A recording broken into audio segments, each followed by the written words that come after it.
No nii, kontrolltöö lahendused. Vaata, esimene ülesanne. Auto kiirendab kiirendusega 5 meetrit sekund ruudus. Millise ajaga saavutab auto kiiruse 90 kilomeetrit tunnis? No siin on siis kõigepealt valem, kiirenduse valem. A võrdub delta V jagatud delta T-ga, millest sa tuletad siis vajaliku aja valemi T võrdub delta V jagatud A-ga. No ja siis paned lahendus kirja 25 jagatud 5-ga on 5 sekundit. Kus kohas see 25 tuli? See on siis 90 kilomeetrit tunnis. Sa jagad 3/6-ga ja saad 25 meetrit sekundis. Et kõik ühikud peavad olema igal pool sama suuruse ühikud peavad olema samad ja kui ei ole mainitud midagi muud, siis õiged ühikud on sekund ja meeter. Teine ülesanne. Rong sõidab kiirusel 200 kilomeetrit tunnis ning pidurdab kiirendusega 1,5 meetr sekund ruudus. 2 ülesannet, alustame A-st. Mitmendal sekundil rong seisma jääb? Et siin on sul siis kiirusega seotud küsimus, järelikult koostad kiiruse võrrand ja seisma jäämisel kiirus on võrdne nulliga. Üldine kiiruse võrrand on V võrdub V0 pluss miinus AT ja see pluss miinus tähendab seda, et kas tegemist on nagu kiirendusega, mis on pidurdamisel või kiirendusega, mis on kiirendamisel. Ja siin tegemist on pidurdamisega ja kiirendus on siis vastavalt negatiivne. Nii, kus kohast 55,56 tuli, see on siis rongi algkiirus 200 kilomeetrit tunnis, sa jagad 3,6-ga ja saad 55,56 meetrit sekundis. Ja tegemist on pidurdamisega miinus 1,5 T. 1,5 meetrit sekund ruudus oli kiirendus. Ja siis kiiruse võrrandist tuletad aja, mis on 37 sekundit umbes. Nii. Et 37. sekundil rong jääb seisma. Et kui 0 sekundil rong hakkas pidurdama ja siis 37. sekundil ta jääb seisma.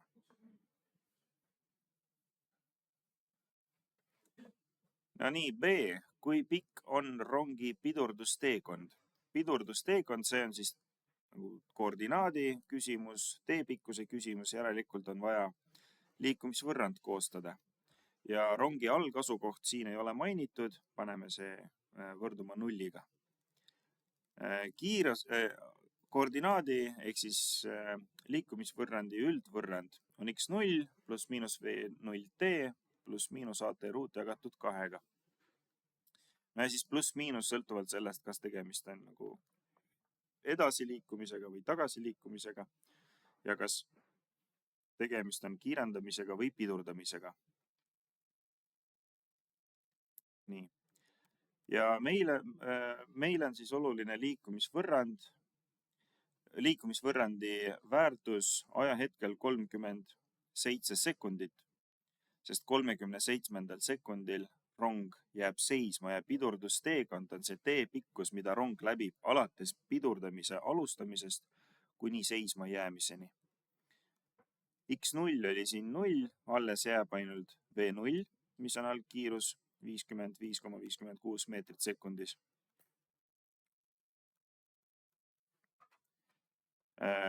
Korrutame see 37 sekundiga ja miinus, ehk siis pidurdamine, miinus 1,5 T ruut, ehk siis 1,5 korda 37 ruudus jagatud 2-ga. Ja vastus on 1029 meetrit. Et pidurdamisel rong läbib 1029 meetrit.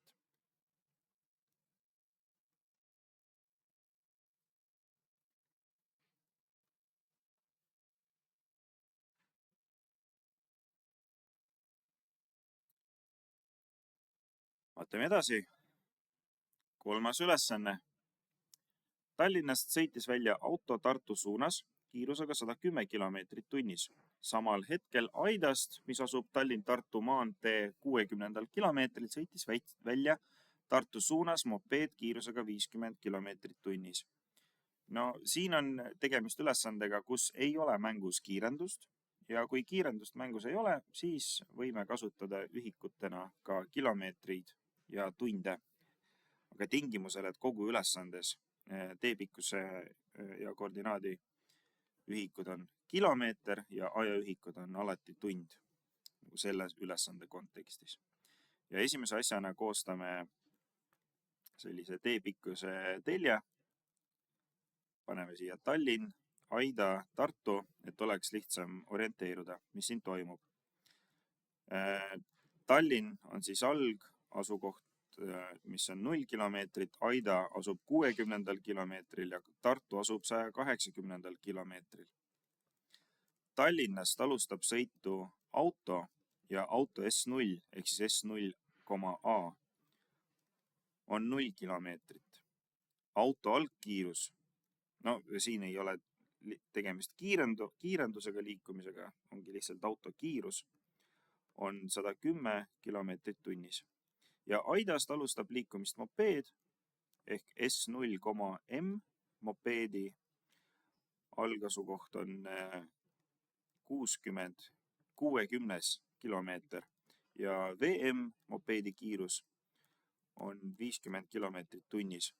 Pane tähele, et kõik kiirused on siin positiivsed, sest liikumine toimub telje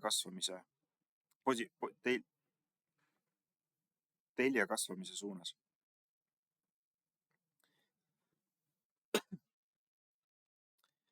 Ja vaatame edasi. Esimene küsimus. Kumb liikleja ennem jõuab Tallinn-Tartu maantee 180 kilomeetrile? Ehk siis kes esimesena saavutab tee pikkust 180 kilomeetrit? Kes esimesena jõuab 180 kilomeetrile? Selleks on vaja koostada liikumisvõrrand.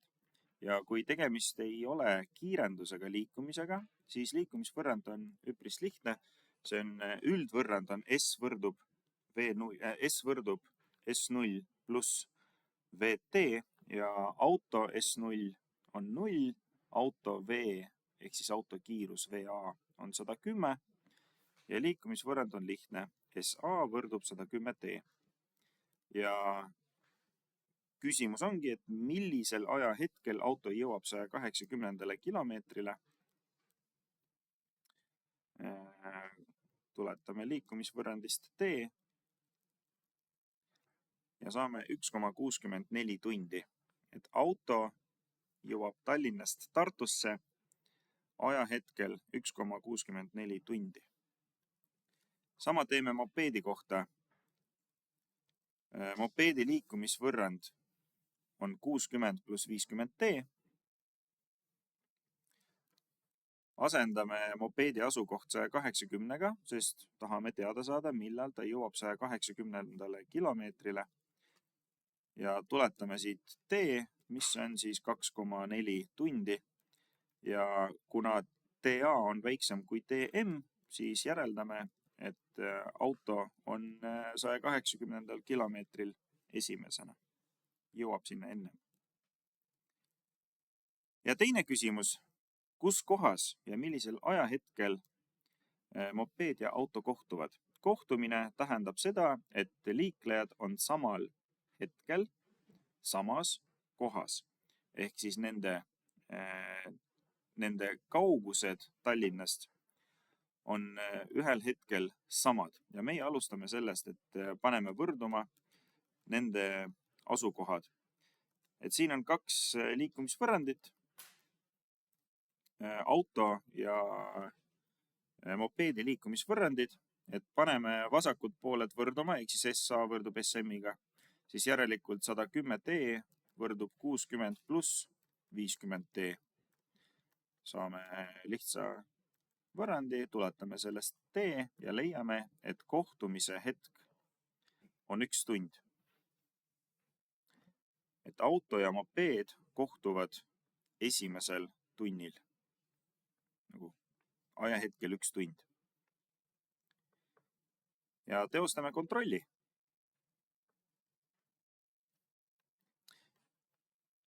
Kontrollime, kas auto ja mopeed on ajahetkel 1 tund samas kohas.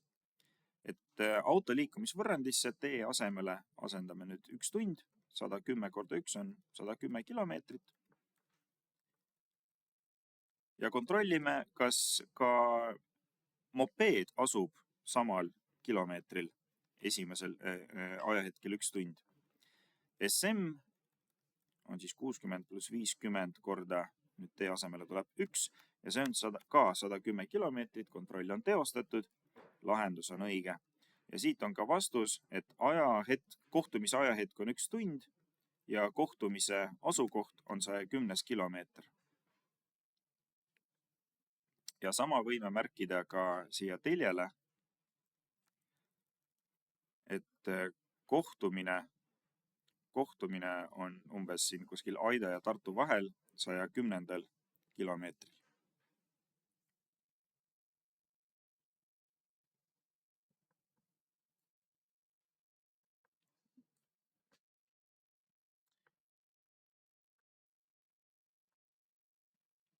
No nii, ülesanne 4.1 ja 4.2. 2 väga sarnast ülesannet. 4.1 on antud ette andmed koosta liikumisvõrrand. Stardijoonest 600 meetrit tagapool, sõites stardijoones suunas, kiirusel 25 meetrit sekundis, auto hakkas pidurdama kiirendusega 4,4 meetrit sekund ruudus.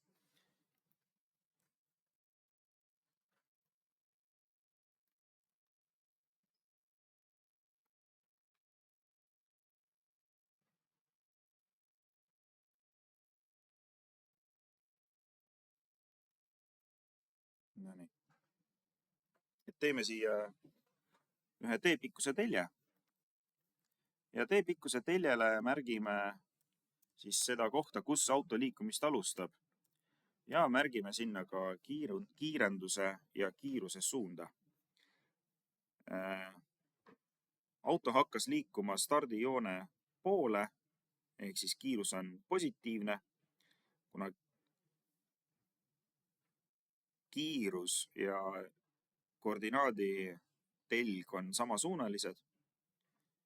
Ja pidurdamine tähendab seda, et kiirus ja kiirendus on erisuunalised, järelikult kiirendus on selles ülesandes negatiivne. No ja siis koostame liikumisvõrrand. Koordinaat on -600 pluss 25t miinus 4t ruut jagatud 2 ja lõppvastus, et see jagatud 2 võtame maha. Et lõppvastus on -600 pluss 25t miinus 2t ruut. Nii. Ja sama ülesandes 4.2 on antud ette andmed koosta vaba langemise võrrand. Et planeet Maal jõest 60 meetri kõrgusel Leelo viskas kuuli otse üles algkiirusel 10 meetrit sekundis. Kuulile mõjub raskuskiirendus maapinna suunas 9,8 meetrit sekund ruudus. Nii, et siin on siis koordinaadi telg suunatud ülespoole. Võime tähistada seda H-ga, ehk siis kõrgus, aga võib ka X-ina seda tähistada, sest siis, kui me seda kontrolltööd tegime, siis kõrgust me veel ei käsitlenud.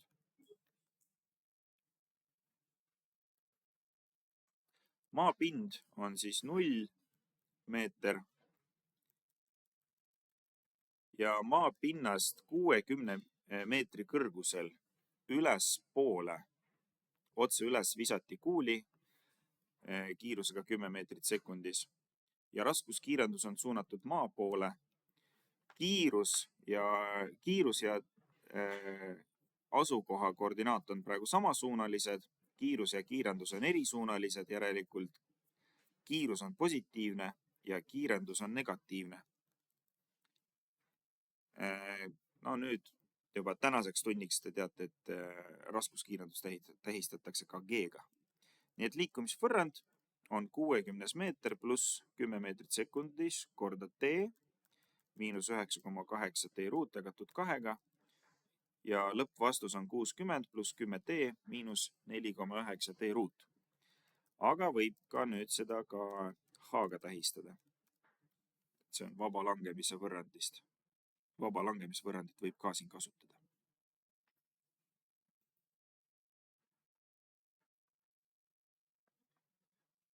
Nii, 5. ülesanne. Rakett hakkas kiirenema kiirendusega 5 meetrit sekund ruudus. Siin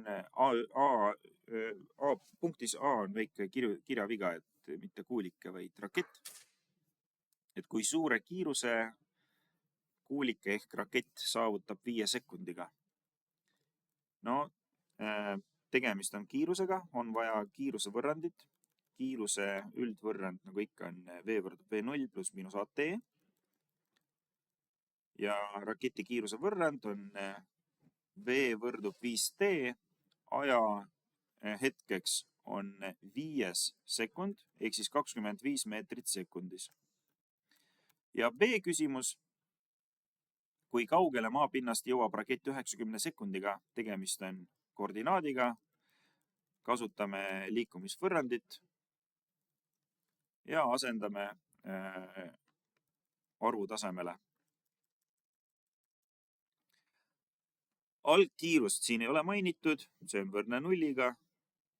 Algasukoht ei ole ka mainitud, see on võrdne ka nulliga. Ja alles jääb x võrdub 5t ruut jagatud 2-ga. Ja 90 sekundiks rakett tõuseb 20 250 meetri kõrgusele maapinnast. Ja see on selle ülesande lõppvastus. Ja viimane.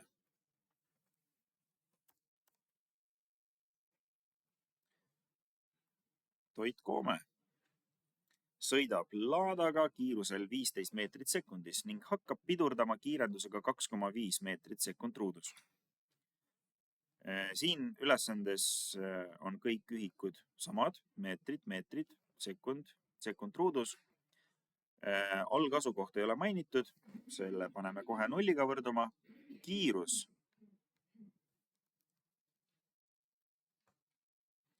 on 15 meetrit sekundis.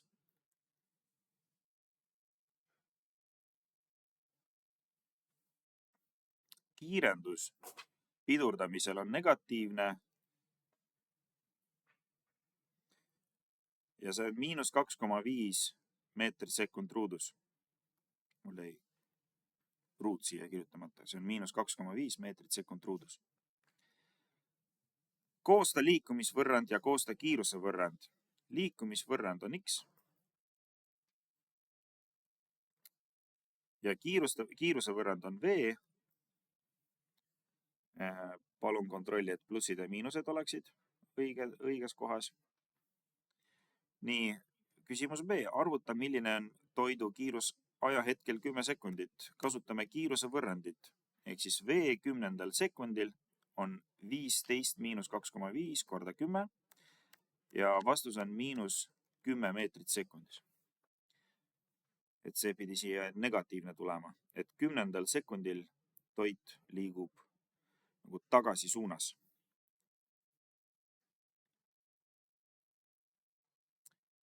Järgmine küsimus C. Arvuta, millisel ajahetkel toit jääb seisma, ehk siis millal ta tagasi pöörama hakkab.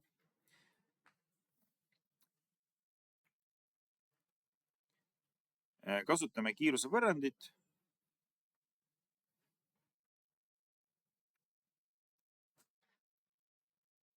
Null võrdub 15 miinus 2,5t ja vastus on 6 sekundit. Kui sa nüüd seda teed siit tuletama hakkad, siis 6. sekundil toit keerab tagasi ehk jääb seisma. Ja viimane D. Arvuta, kui kaugel toit on algasukohast ajahetkel 12 sekundit. Ja siin kasutame siis liikumisvõrrandit x 12 sekundil. See on siis 15 korda 12 miinus 1,25 korda 12 ruudus. Ja vastus on 0. Ja 0 tähendab seda, et toit jõuab samasse kohta tagasi. Graafikul näeb see välja nii, et see on parabool.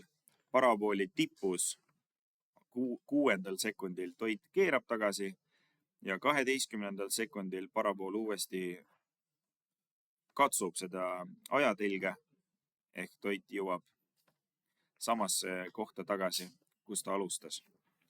Nii, kontrolli oma lahendused, tee järeldused ja tule järeltööle.